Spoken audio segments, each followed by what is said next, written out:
Follow up lang dun sa Garma issue. Of course, based on the premise na kayo po ay dating hepe ng PNP, no? Kasi sinabi ni Representative Dan Fernandez na meron daw mga police operations and military operations na talagang ginagamit ang intelligence funds. Mahirap po ba talagang tukuyin kung talagang nagamit itong this is not just for the previous administration daw na ginagamit ang intelligence funds but also for the current administration.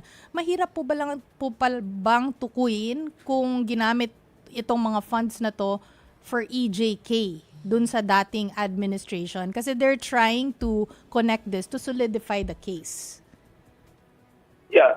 Ang intelligence fund kasi, merong, maski yan, naka-close yan hindi yan open sa audit, pero pwede rin i-audit.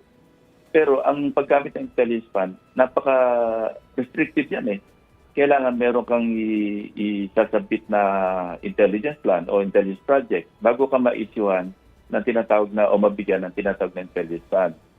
But, it depends on the head of the office or yung police station commander, o kaya hanggang regional director ng kapulisan. Tatandaan ko nung ako'y nasa serbisyo, nung nasa mababang ranggo pa lamang ako, medyo hirap kami sa intelligence fund doon kasi I think I was Metro Discom Commander. PC Metro Discom pa noon sa Metro Cebu. Alam mo, naaawa ako sa mga station commanders ko kasi ako na yung nagdi-distribute.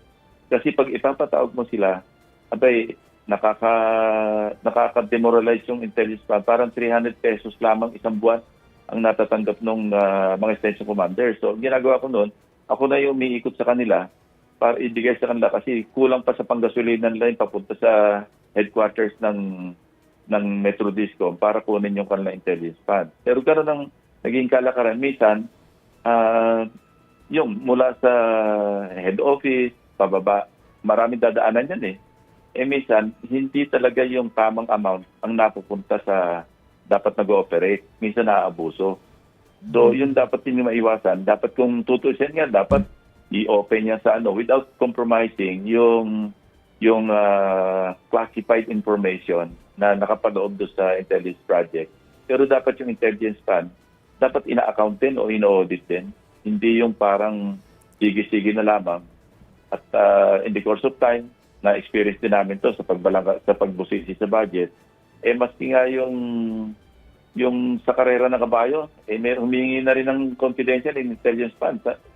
Kinuwestiyon ko nga yan nun, bakit kailangan ng kabayo ng intelligence fund?